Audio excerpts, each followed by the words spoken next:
E aí galera, aqui é Ken Emília do canal KMG Animes e tô aqui pra falar de anime mais uma vez. Dessa vez retorno com Baki primeira temporada, que por sinal tá muito legal essa saga da infância. Mas antes de comentar sobre tudo, devo te falar que aqui no canal tem bastante conteúdo de anime, inclusive chance nova temporada, entre outras coisas. Então se você curta esse tipo de conteúdo, deixarei um cardzinho aqui em cima pra poder você estar acessando. Você falar que você pode estar se inscrevendo no canal, porque só assim você recebe notificações dos vídeos que eu postar aqui todo dia, tranquilo? Então deixa de resenha e simbora pro vídeo. No caso, vocês sabem muito bem que no episódio anterior nós vimos aí um pouco sobre Baki e um trauma que ele acabou tendo por simplesmente ser teimoso e dizer que vai lutar e que vai fazer as coisas sem ter um preparo literalmente físico e mental. E o que aconteceu? Ele acabou fazendo com que Ando se ferisse. E como vocês acabaram bem vendo, Ando ele é muito precioso para ele. Tanto como se fosse um pai para ele, tanto é que ele ficou desesperado, começou a chorar, fez de tudo para salvar ele, conseguiu salvar, mas o fato é que ele percebeu que ele fez bosta, ele fez caquinha por querer enfrentar um inimigo sem nem tão pouco ter treinado. Isso me lembra, sabe quem? Ali Júnior, que não tinha condições de lutar, botando sua vida em risco, ainda queria disputar mulher com o cara, mesmo o cara não querendo nem se meter com ele, ele queria dar uma de machão e se lascou. E isso também me lembra o próprio Katsumi, também tinha umas paradas dessas, ele realmente queria lutar sem estar preparado, até que a gente viu um grande desenvolvimento dele em Pico Wars, ou melhor, saga Homem Primitivo. Mas isso é papo para muita frente, e o fato é que realmente muitos personagens eles não estavam prontos e tentaram fazer algo e acabaram se ferrando e se dando muito mal. E isso aconteceu com o Baki quando ele ainda era criança, então isso faz muito sentido o Baki ser o mais forte atualmente, porque em criança ele já estava passando por um momento difícil. E é aí que somos levados mais uma vez para Ando, onde chegava rapidamente em uma ambulância, onde ali era dito: todos vocês ajudem e levantem rápido. E lá estava Ando, um homem gigantesco, provavelmente mais de 2 metros. E ali os paramédicos diziam: caramba, ele é pesado, não ligue, mas seja rápido. E já dentro do hospital se era dito: ele é um homem de 38 anos com feridas no estômago. E um dos enfermeiros diz: sim, sim. E ali uma enfermeira fala: apresse-se com as drogas, doutor. O doutor entrava na sala e ficava apenas calado, enquanto um dos socorristas falava: doutor, sinto muito pelo paciente repentino. Ele não é um homem normal, tenha isso em mente. Parece que ele se machucou lutando contra um grande macaco. E o doutor, ao ver aquilo, disse: ele está ok? Um macaco? E o socorrista continua: pelos relatórios, ele parece ser um macaco grande de 12 metros. E o doutor fala: isso quase parece com um conto de fadas. Onde o socorrista diz: um conto de fadas? E o doutor continua: não, parece que este mundo ainda tem algum mistério. Aquele grande macaco ainda está vivo. É apenas uma canção de Ninar que canta sobre coisas semelhantes. Muitas das histórias antigas contam sobre histórias de grandes macacos que agem como os demônios e devoram pessoas. A história diz que muitos homens tentam suas forças para derrotar o macaco, mas perdem a vida. A história diz que esses macacos devoram inteiros. Isso fazendo uma clara alusão a Musashi, que foi um desses homens que sim, conseguiu vencer e derrotar um macaco de Hida. E ali, ele continua a dizer: parece que essa história é baseada na realidade, mas no entanto, esta situação é muito especial. E ali o socorrista diz: mas os homens realmente ficam tão grandes sozinhos? E é nesse momento que vamos para outro local, mais especificamente para a caverna do Yashazaru. E lá o Yasha estava se alimentando de morcegos que passavam ao seu derredor. E naquele momento ele começava a caminhar por dentro de sua caverna. Ao redor dele existiam várias caveiras de vários semelhantes deles, provavelmente toda a sua família. E ele lá deitava ao redor deles, como se fosse ali um santuário. E de repente ele sente algo, como se tivesse ficado assustado por alguma coisa que viu em sonho, e sai correndo desesperado até a ponta de sua caverna e começa a gritar com grande ferocidade. Onde, em meio a tudo isso, voltamos para a casa de Ando. E lá estava Baki, comendo desesperadamente. Comia, até mesmo sentia um gosto estranho e continuava a se forçar a comer mais e mais. Onde ali ele pensava: eu tenho que comer. Depois de um bom tempo, já estava com sua barriga estufada de tanto que havia comido. E ele pensava: eu tenho que crescer mais. E deitado na cama, relaxando, ainda pensava sobre tudo aquilo. Senhor Andro, o que devo fazer durante a sua ausência? Você tem tanta comida aqui que está sendo guardada, com meia dúzia de potes de que estão guardando comida no sal. Eu sei, eu comerei tudo. E com certeza, com certeza, com certeza. E aí que o tempo passava, e mais uma vez vínhamos Bak. Bak começava a treinar, tentando torar os troncos com uma só vez. E ainda pensava, eu vou vingar você. E aí que víamos o tempo passar e Bak continuava a treinar mais e mais, subindo montanhas com grandes rochas nas costas. Era realmente um treino bastante exaustivo, onde vimos que ele subiu várias e várias cadeias de montanha com aquilo nas costas. E ali começava a lembrar, onde alguém dizia Bak, e era seu pai, que explicava tudo a ele quando ele tinha 6 anos de idade. E o pai dele dizia, quando você continua malhando e continua treinando, eventualmente chegará a uma parede que pode chamar de limite. Mas esse limite é simplesmente o seu cérebro lhe dizendo ou dando um sinal de que se você continuar, será perigoso. Porque esse sinal é desencadeado pela dor e para a maioria é realmente o sinal para parar. Mas o corpo humano não é algo tão frágil a ponto de quebrar tão facilmente. É normalmente durante o intervalo que este sinal atinge as pessoas, mas cabe a elas se o ignorarão ou não. E se o fizerem, o cérebro fará uma coisa verdadeiramente interessante. A dor vai embora. E Bak pergunta, vai embora? E seu pai continua, não é como se ela fosse desaparecer, mas apenas ser substituída por uma sensação de comida. Esse é o efeito das endorfinas que o cérebro irá liberar. E ali, o Bak, sem entender muito bem, diz, endo? E o pai continua, é uma droga.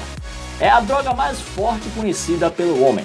Dizem que é 1000 vezes mais forte que a morfina. Se usado corretamente, as pessoas que podem produzir isso tornam-se realmente fortes e podem fazer qualquer coisa mesmo após sua chamada morte. Disse que todos os atletas de primeira classe são capazes de manipular livremente esta liberação. E ali voltamos ao tempo atual, e lá estava Bak correndo com aquela enorme pedra nas costas, e pensava, venha, venha!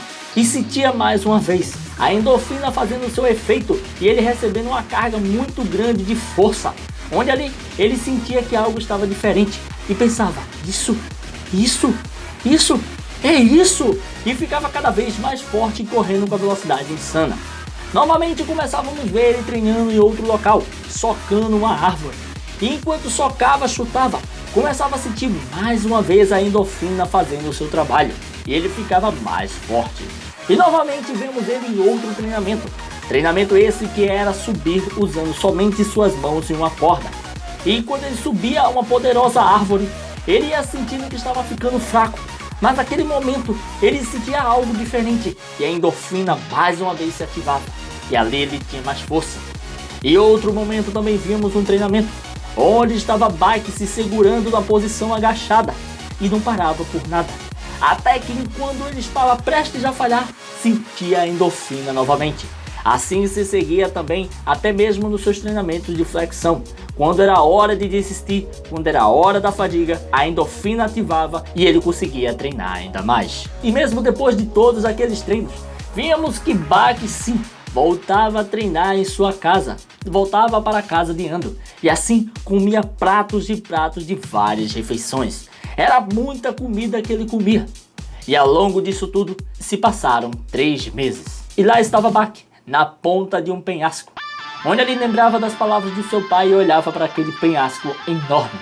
E se era dito, bem Bak, você realmente deseja ser um verdadeiro Crippler? Então há um passo que você terá que dar. Bak ficava observando aquilo, mas era alto demais. Era tão alto que fazia medo a ele. E mais uma vez lembrava das dicas de seu pai. Dessa vez, mesmo se você for minha carne e sangue, eu não vou pegar leve com você. Essa é uma regra não escrita nas artes marciais. E há mais do que algumas coisas que você nunca aprenderá pela simples prática. Você acha que pode fazer isso? Onde ali pergunta a Bak se ele podia aguentá-lo. E novamente continua a dizer, bem aqui e agora. Vou bater em você com toda a força desse punho. O certo será você receber esse golpe. E ali, Baki diz, não, de jeito nenhum, eu vou morrer com certeza. E o Jiro fala, você simplesmente morrerá. Você não sentirá nenhuma dor. E num piscar de olhos, Yujiro dá um grande golpe contra seu filho de apenas 6 anos. E quando isso acontece, num segundo, num milésimo, Baki começa a ter ali várias lembranças e vários sentimentos de uma vez só. Seu nascimento, seu pai pegando ele pela primeira vez quando nasceu, sua mãe amamentando, cuidando dele, ele crescendo e lutando e treinando, amando de seu pai, até mesmo a sua mãe que ele tanto gostava, e no fim, o seu eu atual. E naquele exato momento, quando o soco chegava próximo a ele voltava à realidade e sentia um grande vento, onde quase caía. E ali o Yujiro pergunta, o que você viu? Baki fica congelado. E mais uma vez Yujiro fala, você viu, esses 6 anos que você viveu, né? E Baki balança a cabeça dizendo que sim. E aí que Yujiro fala, é o momento em que os homens morrem. Alguns verão suas vidas inteiras passarem diante deles. É como se a morte estivesse mostrando o que você fez até agora antes que ela o leve. Graças ao poder do meu punho, você pode ver mais uma vez os 6 anos que viveu. Você acabou de viver 6 anos em um momento. Isso não é algo que você pode experimentar apenas treinando. Mas esse momento só chega quando você está prestes a encontrar a morte. Mas se você é capaz de controlar cada momento, você será capaz de controlar a morte. E é aí que a verdadeira força se esconde. É chamada de concentração da morte. E naquele momento, Baki ainda olhava para aquele penhasco gigantesco e ainda pensava, eu vou fazer o que aquele monstro fez. Isso dizendo de seu pai. E ali olhava para o chão e pensava, eu vou morrer, eu realmente vou morrer. Começava o medo vir à tona. E ali ele corria rapidamente para um tronco e metia sua cabeça. Começava a dar várias cabeçadas e gritar, você realmente não vai morrer, seu idiota! E lembravam do momento onde Ando gritava, Baki, me ajude! E com isso, com esse impulso agressivo, ele consegue realmente colocar seus medos em controle. E ali sai correndo até a beirada, onde começa a gritar, isso não é nada, droga! E vai correndo, e quando chega lá, ele para mais uma vez, sente medo, fica de costas àquele penhasco, mas de repente toma coragem e se joga dali, de uma altura insana, de costas, pois não aguentava ver aquela altura. E ali pensava, eu fiz isso, e daquela velocidade insana, ele começava a pisar em vários pontos, a ver detalhes que nunca imaginava que ia ver. E naquele momento, ele começava a dizer, eu posso ver isso, eu posso ver isso, eu posso ver isso também. E eu posso ver isso. É como se eu estivesse caindo em câmera lenta. E de repente ele chegava até o final daquele grande penhasco, rio abaixo. Saía de dentro do rio e gritava, eu vou vencer essa luta! E é isso aí, pessoal, vamos ficando por aqui. Eu tenho que comentar algumas coisas. Eu já ouvi falar muito sobre isso, sobre o fato de que o cérebro ele tem capacidade de aguentar muita coisa, o nosso corpo ele é muito resistente, e geralmente quem controla o nosso corpo, geralmente não, é o cérebro, né? Ele sempre controla. Mas quando você usa esse controle, aí sim o nosso cérebro controla. Porque muitas vezes a emoção, as dores faz com que o nosso cérebro não controle mais o nosso corpo. E aí a falta de motivação faz com que a gente não vá além.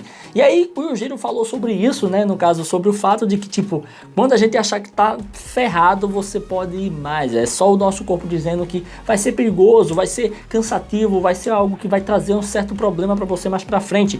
E aí, mano, depois que eu li isso, eu tinha que treinar ainda hoje, eu ia correr, eu tinha uma meta de conseguir chegar a 4 km correndo. Só que eu pensei que, tipo, mano, eu já podia ter passado dessa meta. Eu tinha parado, porque eu pensei que ia ficar com gripe, mas eu sei que eu conseguia mais que isso. E aí eu estipulei 5 km para correr de uma vez hoje.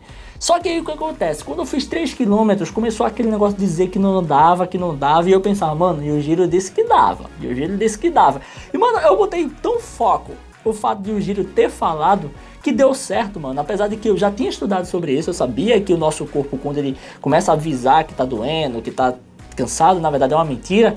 Mas mesmo assim, eu não tava levando a sério. Eu também já passei por isso no exército, já me foi explicado novamente isso, mesmo que eu soubesse. E agora, por causa de Yujiro, eu consegui bater minha meta de hoje, velho. Eu fiquei pensando, mano, Yujiro falou sobre isso, Yujiro fez o filho fazer, então eu vou conseguir também. Mano, pra você ver como influencia você gostar de uma obra, ou até mesmo aquela obra motivar você a querer ser forte. Baki é muito bom pra isso, ele realmente aumenta o espírito masculino do cara. No fim, consegui bater minha meta, 5 km hoje eu consegui correr, tô saindo do sedentarismo e espero que eu consiga ficar forte novamente, feito o tempo que eu era monstrinho. Vamos ver se eu consigo chegar lá. E o fato é que nesse episódio vimos disso.